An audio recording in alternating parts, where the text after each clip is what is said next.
എല്ലാ പ്രേക്ഷകർക്കും എൻ്റെ വിനീതമായ നമസ്കാരം. എൻ്റെ പേര് രാം മനോഹർ. ഞാൻ കോട്ടയ്ക്കൽ അൽമാസ് ഹോസ്പിറ്റലിലെ സീനിയർ കൺസൾട്ടൻറ്റ് ന്യൂറോളജിസ്റ്റാണ്.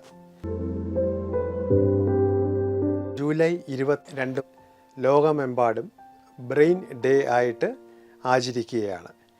അതുകൊണ്ട് നമുക്കിന്ന് ബ്രെയിനിനെ പറ്റി ഉള്ള ഒരു അസുഖത്തിൻ്റെ ചില വിവരണങ്ങൾ പങ്കുവയ്ക്കാം. നമ്മൾ സാധാരണ ന്യൂറോളജി അസുഖത്തിൻ്റെ ഒരു പാർട്ടാണ് അപസ്മാരം അല്ലെങ്കിൽ എപ്പിലെപ്സി. ഇത് ഉണ്ടാകുന്നത് തലച്ചോറിൻ്റെ ഒരു കറണ്ടിൻ്റെ വ്യതിയാനം കൊണ്ടാണ്. കറണ്ട് കൂടുതൽ ശക്തമാകുമ്പോൾ നമുക്ക് ഈ അപസ്മാരം എന്ന അസുഖം ഉണ്ടാകുന്നു. ഇത് പല രീതിയിൽ പുറത്ത് കാണാം. ഏറ്റവും കൂടുതൽ കാണുന്നത് കുട്ടികളിലാണ്.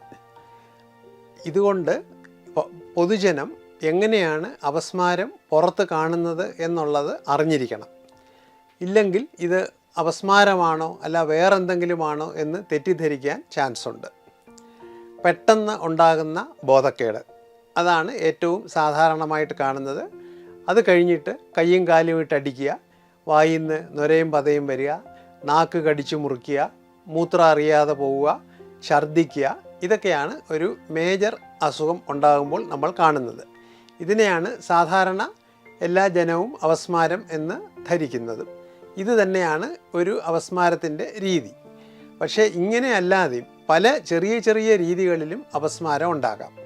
ഉദാഹരണത്തിന് കുട്ടികളിൽ ചിലപ്പം കണ്ണ് ചിമ്മുക മാത്രം, അതായത് കണ്ണ് ഇങ്ങനെ വെട്ടിക്കുക, അങ്ങനെ ഒരു രീതിയിലും അപസ്മാരം ഉണ്ടാകാം. ഇതിനെ നമ്മൾ ആബ്സെൻറ്റ് സീഷേഴ്സ് എന്ന് പറയുന്നു.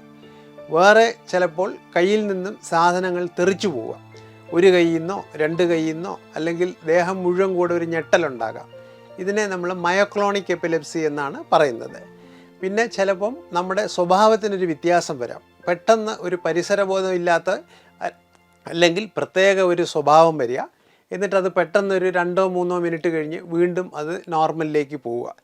ഇങ്ങനെയുള്ള ഒരു പെട്ടെന്നുള്ള സ്വഭാവ വ്യത്യാസവും ഒരു അപസ്മാരത്തിൻ്റെ രീതിയാണ്. ഇതിനെ കോംപ്ലക്സ് പാർഷ്യൽ സീഷേഴ്സ് എന്ന് പറയുന്നു. പിന്നെയും ചില രീതികളിൽ അപസ്മാരം ഉണ്ടാകാം. അതായത് ഒരു കൈയോ ഒരു കാലോ അല്ലെങ്കിൽ മുഖത്തിൻ്റെ ഒരു ഭാഗമോ കണ്ടിന്യൂസ് ആയിട്ട് ഇങ്ങനെ തുടിക്കുക അല്ലെങ്കിൽ വിറയ്ക്കുക, ഇതിനെ ഫോക്കൽ സീഷേഴ്സ് എന്ന് പറയുന്നു. ഇങ്ങനെ പല രീതിയിൽ അപസ്മാരം ഉണ്ടാകാം.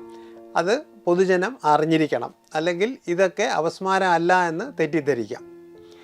ഈ അപസ്മാരം ഉണ്ടാകുന്നത് തലച്ചോറിലെ കറണ്ടിൻ്റെ വ്യതിയാനമായതുകൊണ്ട് ഇത് കണ്ടുപിടിക്കുന്നതിന് നമ്മൾ എപ്പോഴും ചെയ്യുന്ന ടെസ്റ്റാണ് ഇലക്ട്രോ എൻസെഫലോഗ്രാഫി. ഈ ടെസ്റ്റ് കൊണ്ട് നമുക്ക് ഈ രോഗം അപസ്മാരം തന്നെയാണോ എന്നറിയാൻ പറ്റും.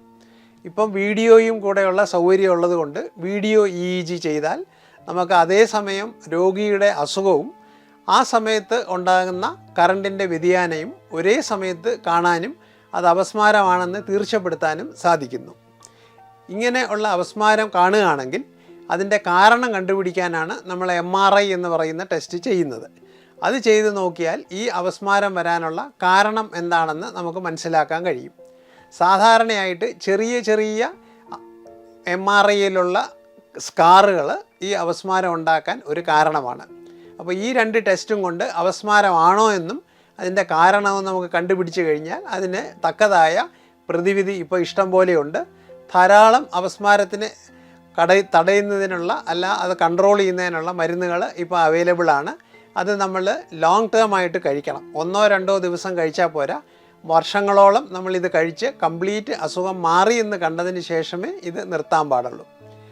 ഇതാണ് അപസ്മാരത്തിൻ്റെ ഒരു ചെറിയ ചികിത്സാ രീതി. ഇത് പൊതുജനം അറിഞ്ഞിരിക്കണം എന്നുള്ളതാണ് ഏറ്റവും പ്രധാനം. എത്രയും പ്രത്യേകിച്ച് കുട്ടികൾക്കാണ് ഇത് കൂടുതൽ കാണുന്നത്. അതുകൊണ്ട് സ്കൂൾ അധ്യാപകരും സ്കൂൾ സ്റ്റാഫും ഇത് അറിഞ്ഞിരുന്നെങ്കിൽ മാത്രമേ ക്ലാസ്സിൽ വെച്ച് എന്തെങ്കിലും ഉണ്ടായാൽ ഇതാണോ അല്ലയോ എന്ന് അവർക്ക് മനസ്സിലാവുള്ളൂ. നന്ദി, നമസ്കാരം.